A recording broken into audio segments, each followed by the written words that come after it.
What kind of life does a Hollywood legend really live at 88?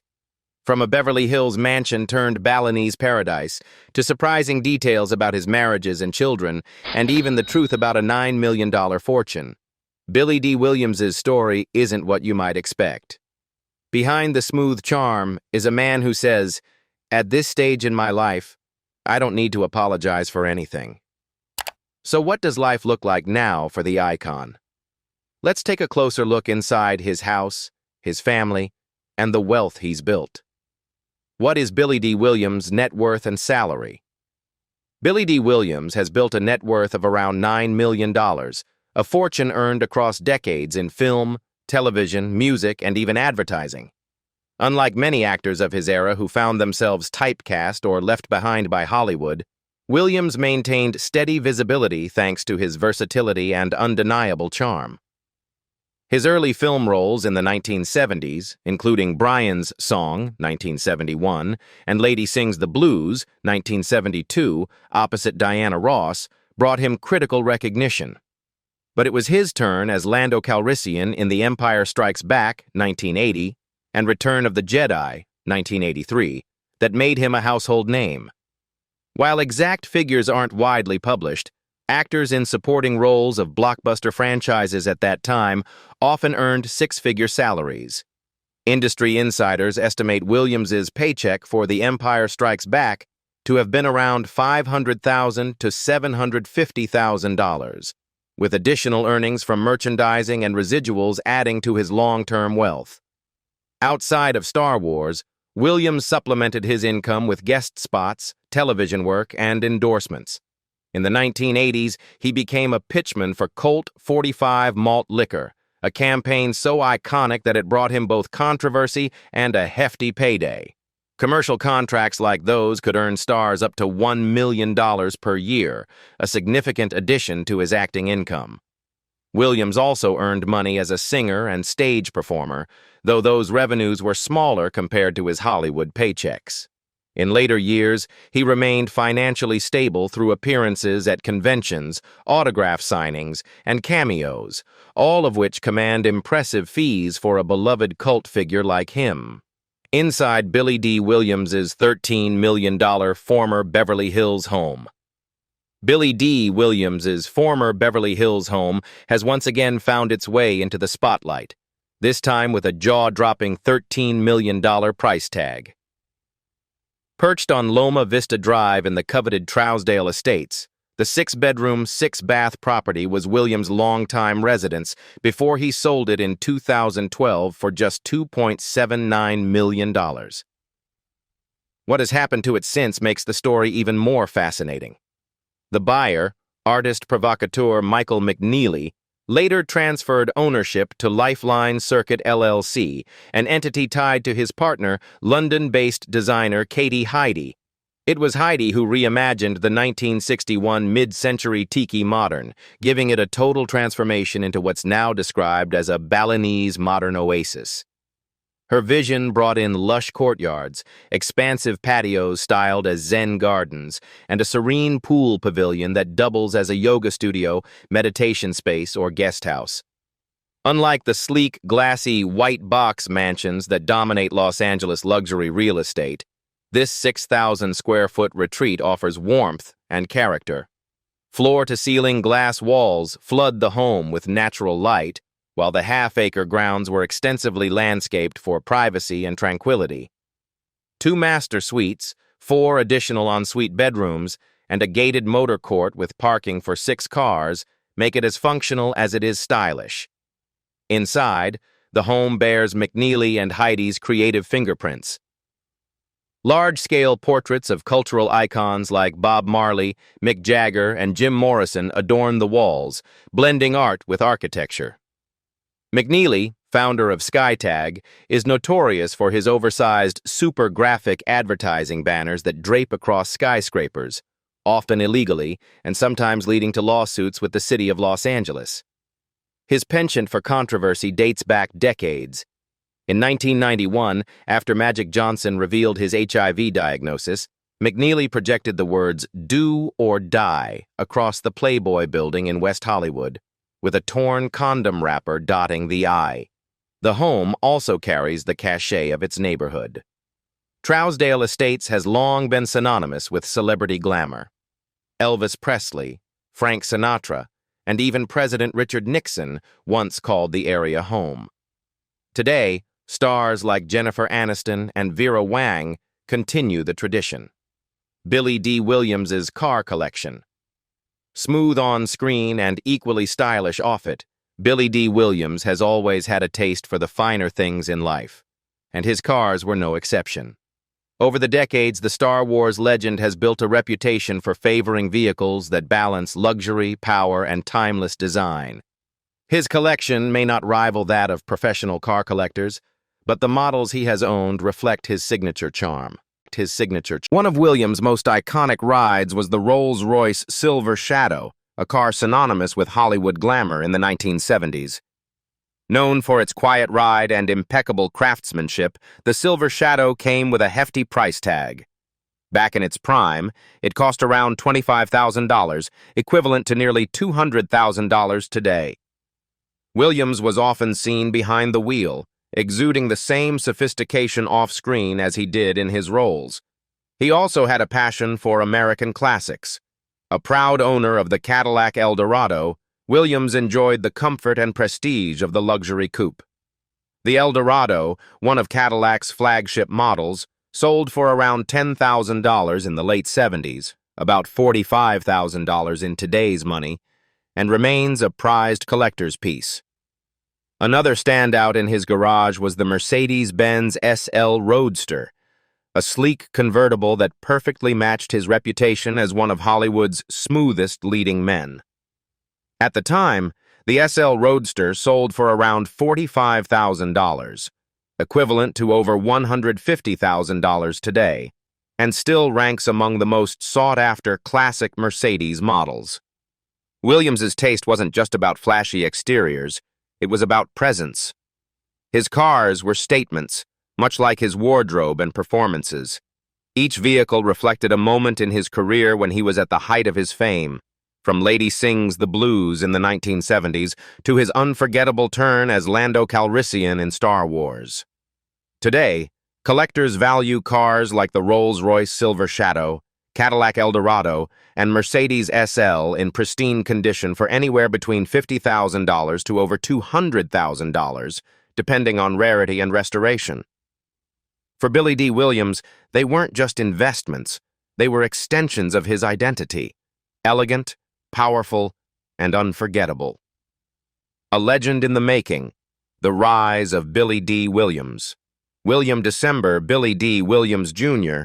was born in New York City to Loretta Ann, an elevator operator at the Lyceum Theater with roots in Montserrat, and William December Williams, Sr., a caretaker from Texas with African American and Native American ancestry. He and his twin sister Loretta were raised in Harlem on 110th Street, near the Central Park North 110th Street station.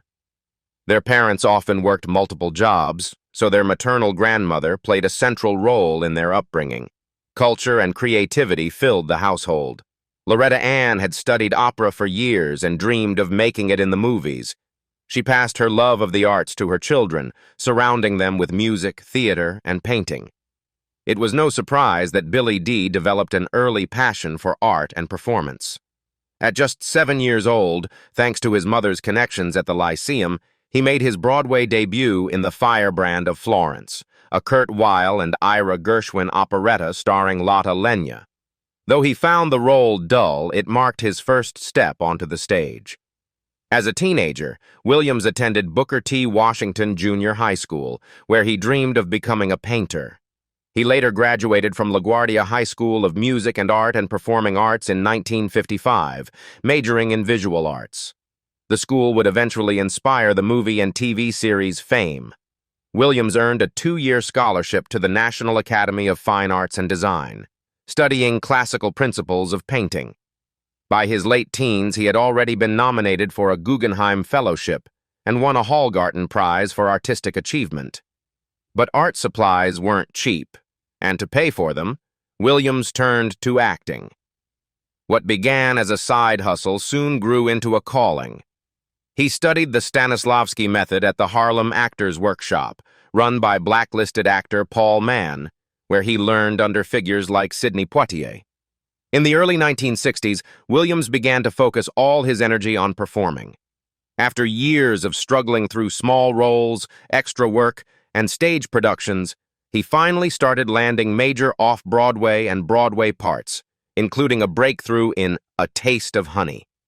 Acting had gone from a way to buy paints to a full-fledged career.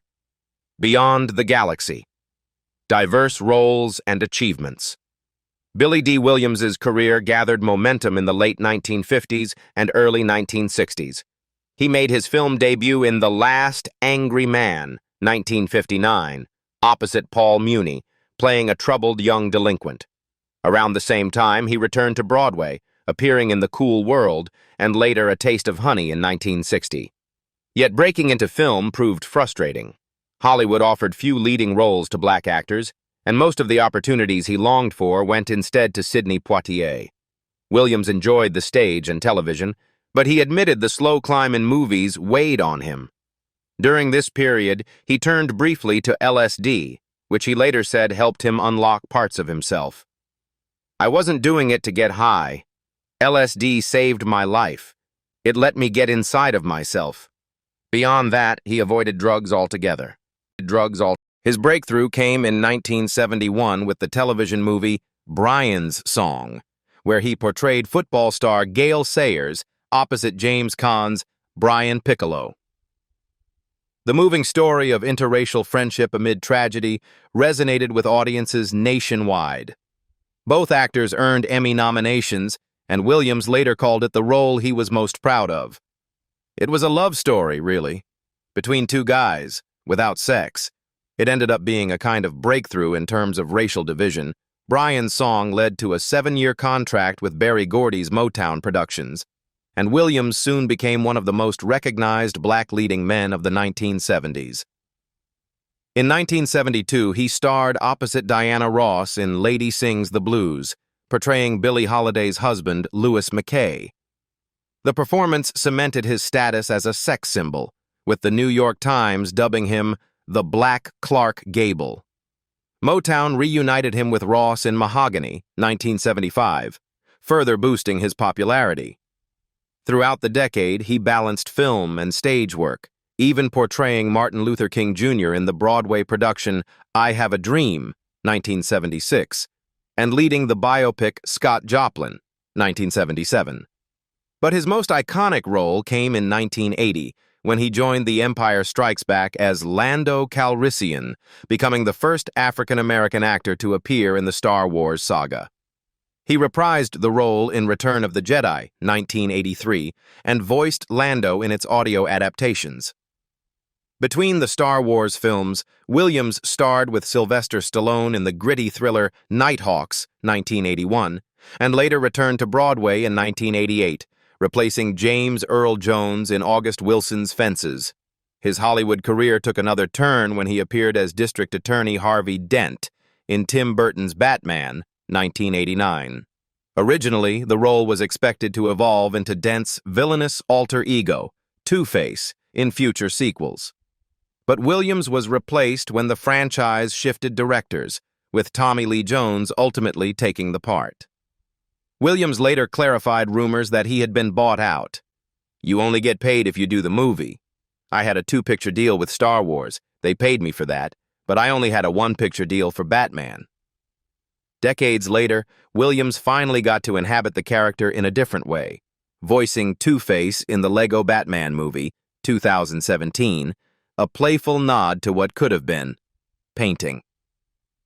By the late 1980s, Billy Dee Williams found himself returning to a passion that had shaped his earliest dreams, painting.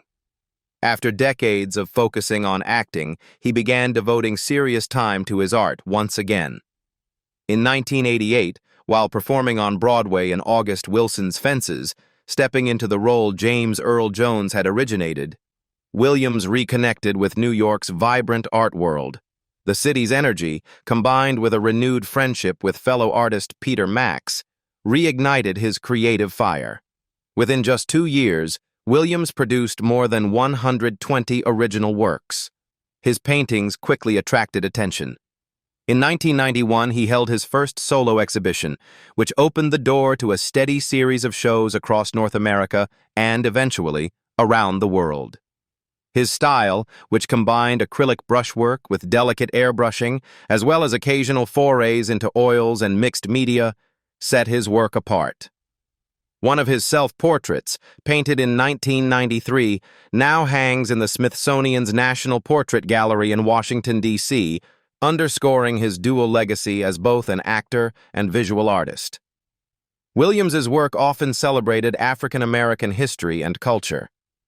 In the 1990s, he created a series of impressionistic portraits honoring the Tuskegee Airmen, the pioneering black pilots whose contributions reshaped the U.S. military. When officials at the National Air and Space Museum saw the paintings, they requested additional works for exhibition. The series traveled from the African American Museum of Art, Culture, and History in New Orleans in 1999 to the NASM in Washington, D.C. in early 2000. His art also appeared on a grand stage at the 1996 Summer Olympics in Atlanta, where Nissan commissioned 4 of his paintings, including one of track and field legend Jesse Owens. A year later, he contributed works for Disney's Mighty Ducks Arena in Anaheim. Williams experimented with materials beyond paint, incorporating collage, ceramic, lucite, and even neon lighting into his canvases. Beyond galleries, Williams's art became woven into cultural institutions. Since 1990, the Herbie Hancock Institute of Jazz has used his artwork for its annual competition programs, and he continues to serve as its honorary chairman. In the mid-1990s, Billy D. Williams' painting career reached a new level of visibility. In 1996, he was commissioned by Nissan to create 4 works for the Summer Olympics in Atlanta. Among them was a dynamic image of track legend Jesse Owens in full sprint, and another capturing the raw intensity of 2 boxers in the ring. A year later, in 1997, he created paintings for Disney's Mighty Ducks Arena in Anaheim, further cementing his place as both actor and artist. By the late 1990s, galleries were describing his signature style as acrylic on canvas, layered with both brush and airbrush techniques.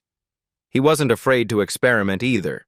His works often included collage elements and even 3-dimensional canvases enhanced with ceramic, lucite, and neon light.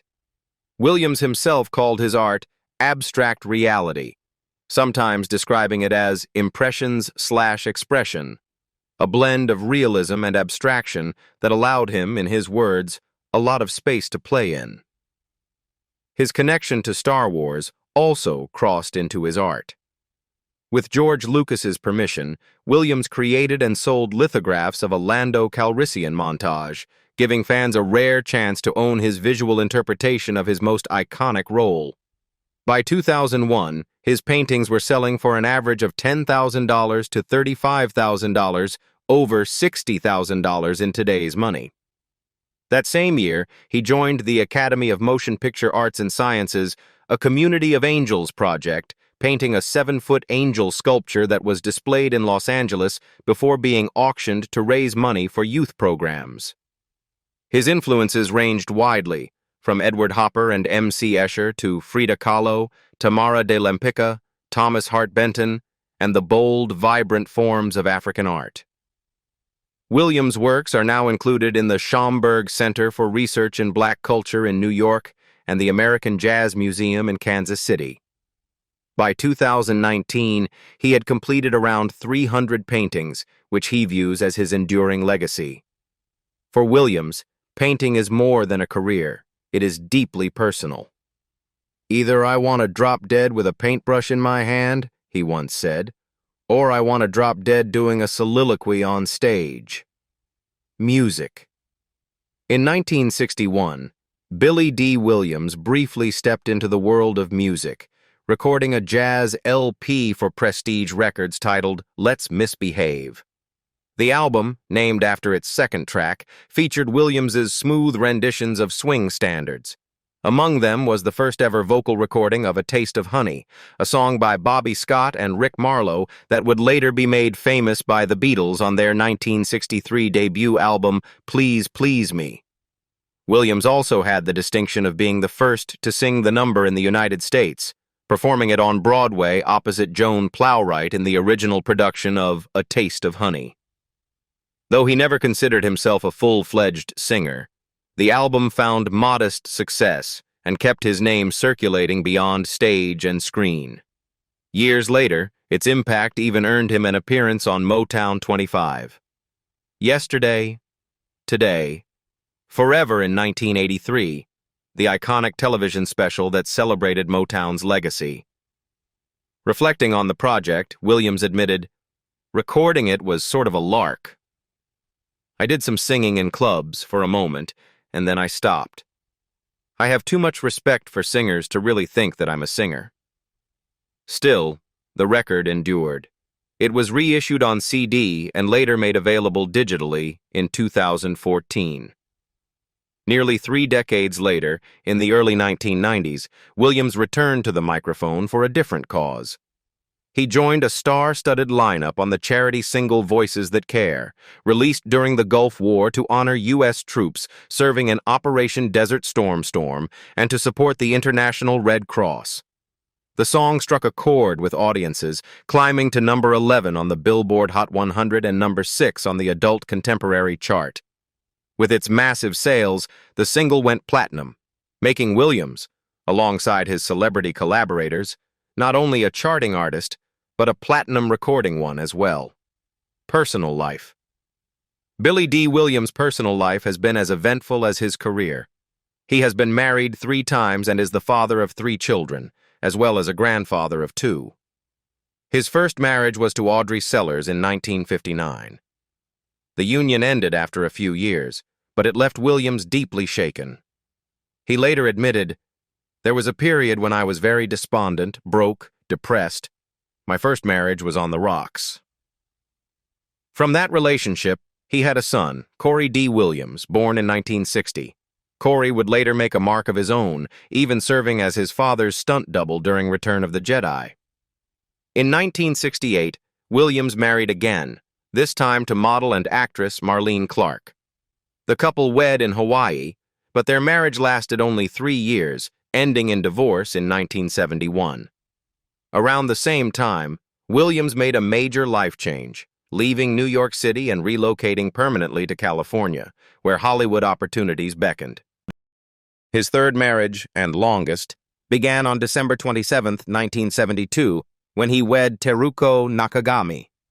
She brought a daughter, Miyako, born in 1962, from her previous marriage to jazz musician Wayne Shorter. Together, Billy Dee and Teruko welcomed their daughter Hanako in 1973. In 1984, the couple settled into a sleek, Zen-like contemporary home in Trousdale Estates, Beverly Hills, a residence he would keep until selling it in 2012. Though Williams filed for divorce in 1993, describing it as amicable, the two reconciled a few years later. By 1997, they were once again living together, remaining partners despite earlier turbulence. Billy Dee Williams admits to lifelong infidelity. "I've been philandering my whole life." At 88 years old, Billy Dee Williams is reflecting on his past with striking honesty. In his memoir, What Have We Here? Portraits of a Life, the legendary actor doesn't shy away from admitting his shortcomings, especially when it comes to love. "I've been philandering my whole life," he confesses, a candid acknowledgement that faithfulness was never his strong suit. In an interview with People, Williams expanded on this theme, describing himself as a lifelong romantic with a soft spot for women. "I'm always falling in love," he admitted, recalling that even as a child growing up in Harlem during the tail end of the Renaissance, he was as captivated by romance as he was by art. Though he struggled in school, he excelled in creativity and in matters of the heart. His career would soon reflect that same persona. In the 1970s, Williams's roles opposite Diana Ross in Lady Sings the Blues and Mahogany cemented his reputation as one of Hollywood's earliest black heartthrobs. "I think I'm the first little brown boy to really come along and project that kind of persona," he reflected, "which has been a lot of fun for me." Yet his romantic charisma often clashed with the realities of commitment. Married 3 times, to Audrey Sellers from 1959 to 1963, to Marlene Clark from 1968 to 1971, and to Teruko Nakagami in 1972. Williams openly admits he struggled to remain devoted. Though he and Nakagami separated in 1993, they never formally divorced. "I'm intrigued with strong women," he said, "and obviously that always gets me in trouble." Still, he looks back on his marriages without bitterness. "They're all very wonderful people that I've married," he said. "How I got into those situations, I will never know." He cherishes his children above all, his son Corey, born in 1960 with Sellers, and his daughter Hanako, born in 1973 with Nakagami. "When my son was born, I thought that was the greatest thing in the whole world. And my daughter was a gift."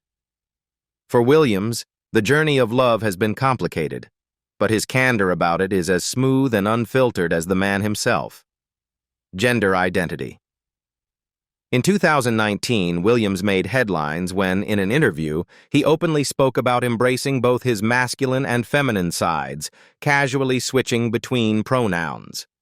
Media outlets quickly speculated that the actor might be gender fluid. Williams later clarified, explaining that his comments were rooted in Jungian psychology's concepts of anima and animus, the feminine side of men and the masculine side of women. Legal issue. Not all of Williams's personal life has been without controversy. On January 30th, 1996, he was arrested after allegedly assaulting his live-in girlfriend, whose name was not released. Police reported minor bruises and scratches, and Williams posted $50,000 bail. Prosecutors filed misdemeanor charges of spousal battery and dissuading a witness. The woman later recanted, claiming the incident had been her fault and urging authorities to drop the case. In the end, Williams accepted a plea bargain that required him to complete 52 counseling sessions. Decades later, in a 2019 interview, he firmly stated that he had never slapped or abused women. From his Beverly Hills home and $9 million net worth to his complicated marriages and his legacy as Hollywood's smoothest leading man, his story continues to fascinate. What part of Billy Dee Williams' life do you find most surprising? His rise as a black heartthrob in the 1970s, his unfiltered honesty about love, or his second career as a painter? Let us know your thoughts in the comments below. And if you enjoyed this look inside the life of Billy Dee Williams, don't forget to like this video and subscribe for more stories about the legends you love.